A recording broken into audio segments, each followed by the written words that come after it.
So what do you mean by that? And what have you noticed? And where do you think it's going? Yeah, I mean, so big advertising is actually sort of as slam dunk as you get. You know, almost all ad agencies, certainly any ad agency that people have heard of, are owned by four holding companies. I met the man who started the biggest one. He's 80, and they went on a tear and acquired over 600 ad agencies. And these aren't small, right? Like I worked for one of them and they had 6,000 employees. So a 6,000 employee agency is a holding, one of, 600 holdings of WPP, it's called. So WPP was worth $25 billion. That was their market capitalization. Now they're worth 13 billion. So they've collapsed almost 50% in the past 5 years.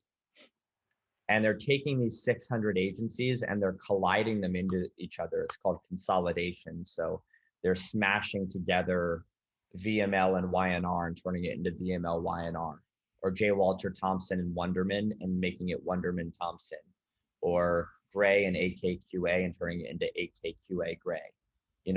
They're trying to, so they're laying a bunch of people off. They're trying to slam agencies together that have redundant offerings, trying to sort of lower their headcount, lower the size of this behemoth that's just eating too much and causing them to bleed and bleed and bleed money. And they also just announced that they're taking $200 million to $400 million a year to acquire young, hip companies like mine to try to add some excitement to what they do so that they can win some business and not have clients keep walking out the front door. And I think clients, for their part, brands of these big ad agencies are realizing that big agencies, the model is broken. They charge by the hour. They pay employees and then they charge about 5x their prorated hourly rate out to clients. And so a client might be paying for a team of 9 people, all of whom are marked up 5x. It's unclear if all of those people are needed. They might have been needed in the past, but now that things move so quickly and content is made so dynamically, the 9 people might not be needed for 3 months of brainstorming and coming up with exactly what the TV ad is going to say and look like and be, because things are just made so fast. So agencies are slow, they're heavy-footed, they're overpriced, they're bureaucratic, and brands that need to move faster in this dynamic ecosystem. E-commerce was 5% of retail in 2009. It was 16% of retail in 2019, and it's 27% of retail now after COVID. And so the need for ever-changing content and to live in the digital sphere is increasingly the case. And so brands are trying to be reactive to that, and their agencies are too slow and not reactive enough. And so they're firing them. So a shocking number of brand clients are walking out the front door of big famous agencies that everyone's heard of. And as I said, their market capitalization is folding in half because they're just losing all of their clients. How do you think this shift is affecting companies who are, especially in the startup world, who might not have ever gotten to the point where they could afford these big companies? Should they be worried about this? Should they care about this shift? How can they kind of, learn from it and come out on top? No, I mean, if I understand the question correctly, if you're like an up and comer, if you're a Way Luggage or Allbirds or something like that, and you're getting to the point where you're quite large, and the question becomes, should we hire one of these big fancy agencies? These big fancy agencies really existed for, big traditional media, big campaigns. It was a boardroom of people that would sit around and stroke their beard and come up with a big idea, and that big idea would drip out through TV ads. I mean, you remember when we were kids where it would be the same TV ad for Tony the Tiger or for whatever for 3 months, and then there would be a new one, right? And it would last for quite some time.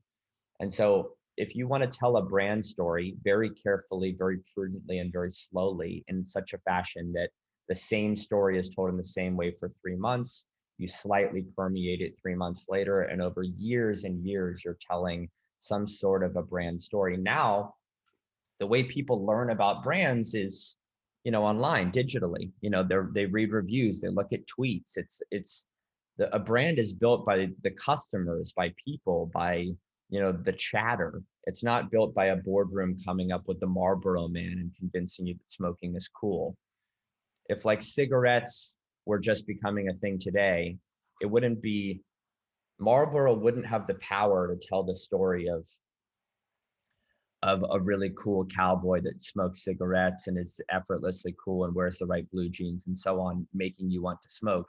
On the contrary, there would be all these people sharing stories of, health issues that are stemming from smoking and so on. And it wouldn't have taken, or at least not nearly to the size that it did.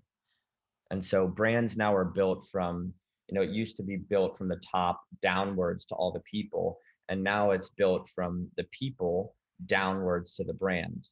So if you're an up and coming challenger brand, I would encourage you to try to harness the power. Like, this isn't my idea, Ella, but this is actually a really important one. Up until COVID, I would say we were in the age of brand, and now we're in the age of product. And what that means is, before you could tell us a brand story, the Marlboro Man is effortlessly cool and wears the right blue jeans, and so I want to smoke just like him. That's an emotional story that doesn't really have a whole lot to do with the product itself proper, but instead just sort of an emotional payoff, a narrative, a story. That was the age of brand. Now we live in the age of product, where if you have a shitty product, there's so much chatter. This is sort of a grim statistic, but there is more written about every school shooting on a per word basis than the entire Civil War combined.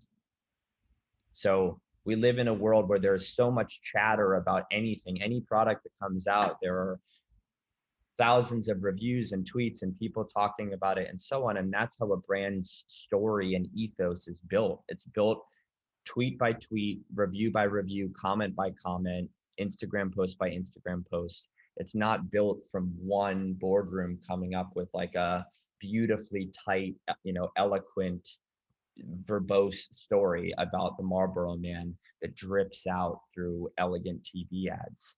It's this like ever-changing, frenetic, high-frequency storytelling from people, from the base, from the bottom. So we've entered the age of product from the age of brand. And if you don't focus on making your product damn good and building relationships with your customer base, then you will die as a company. So any company that built its equity on eloquent storytelling from the top down will struggle in the next decade. And any company that has a profoundly good product and a truly passionate customer base will thrive. My last question for you then is, why do you think people are so either nostalgic for this idea of big advertising, call it the Mad Men effect, if you will, or just kind of holding on to these archaic notions, even though they're online every day and they see and they're the consumers themselves? I don't know that I accept the premise of the question. Like, I don't know that many people are nostalgic for the age of Mad Men. If they are, it would be because people like storytelling and they like simplicity, right? The world is a simpler place when there's one way of conceptualizing something. We live in a world of truths and anti-truths, where like half the country can think there was widespread voter fraud and half the country can think that that's absolutely preposterous. And it's not fringe, it's half the country feeling a certain way and half the country feeling another, or that vaccines are good or vaccines are bad. There are no universal truths anymore. You could say almost anything in the world, and double-digit percentage, 10%, 20% of the country would believe it, and 80% would think it's preposterous, or vice versa. And so in a world that's like, what is reality? What is truth? What am I really to believe? perhaps we yearn for the day that we were just told that the Marlboro Man was cool and that's the cigarette that we should smoke, or that, you know, Audi makes a really elegant vehicle that makes you feel bold and confident, or, you know, any number of the other brand stories that we were spoon fed for decades, or that Coke makes you happy, right? It's harder to live in the world where Coke has high fructose corn syrup and gives you this and diabetes and what about this and obesity is such an epidemic, and it's like, oh wait, I just wanted to like have a Coke. Like Coke's just such a nice friendly brand. Why would it try to hurt me? So perhaps we yearn for simplicity and for simple truths, and we live in a world where unfortunately there's so much chatter and so many opinions coming in from both sides that cracking a Coke and just enjoying a cold beverage isn't as simple as it used to be. The age of pickup trucks and light beers and cigarettes, you know, are over.